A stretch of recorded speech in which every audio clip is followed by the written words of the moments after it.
Hello YouTube viewers, আরও একটা ওয়ান্ডারসার Filmora video এডিটরের video আমি আজকে নিয়ে এসেছি।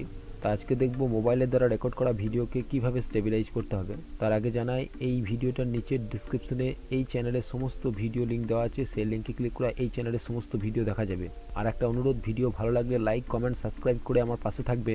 আর ভিডিও ভালো না লাগলে সঙ্গে সঙ্গে ডিসলাইক করতে ভুলবেন না। তা ভিডিও কিভাবে স্টেবিলাইজ করতে হবে তা দেখার জন্য প্রথমেই ওয়ান্ডারসার 9-এ আমরা ইম্পোর্ট উইন্ডোতে একটা ভিডিও ইম্পোর্ট করে নিয়ে এসেছি। এবার এটা ড্র্যাগ করে টাইম লাইনে নিয়ে আসব।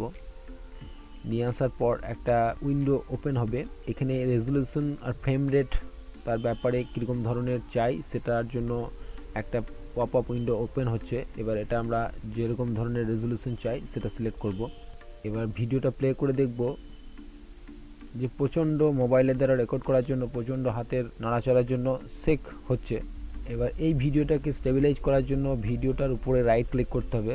তারপর এই যে স্টেবিলাইজেশন যে অপশানটা আছে এটা সিলেক্ট করব। সিলেক্ট করার সঙ্গে সঙ্গে উপরে স্টেবিলাইজেশন সিলেক্ট থাকবে।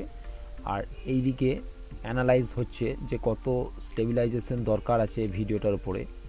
100% হয়ে যাওয়ার পর কত স্মুথনেস ক্রিয়েট হয়েছে সেটা দেখব, বা কত স্মুথ ভিডিও এডিট করেছি সেটা দেখতে পাবো।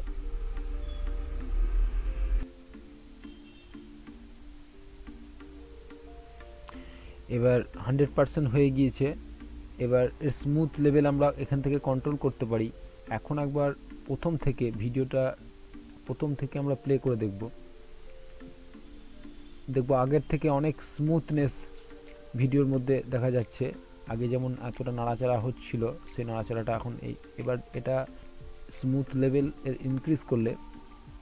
বেশি ইনক্রিজ করলে অসুবিধা আছে, তার রেজলিউশন বা অ্যাসপেক্ট রেশিও ঠিক থাকবে না। তার জন্য একটা মিনিমাম পরিমাণ রাখার পর ওকে করব। এবার এই আগের ফুটেজটা আমরা ড্র্যাগ করে নিয়ে আসব।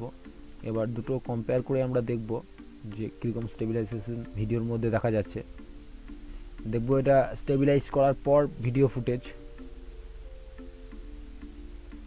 আর এটা দ্বিতীয় ইম্পোর্ট উইন্ডোতে যে স্টেবিলাইজেশন হয়নি সেই ফুটেজটা দেখব এখনও সেই রকম আগের মতো নাড়াচাড়া করছে। তা ভিডিও ফুটেজ স্টেবিলাইজেশন করার জন্য ওয়ান্ডারসার ফিল্মোরা 9-এ এরকমভাবেই স্টেবিলাইজ করতে হবে।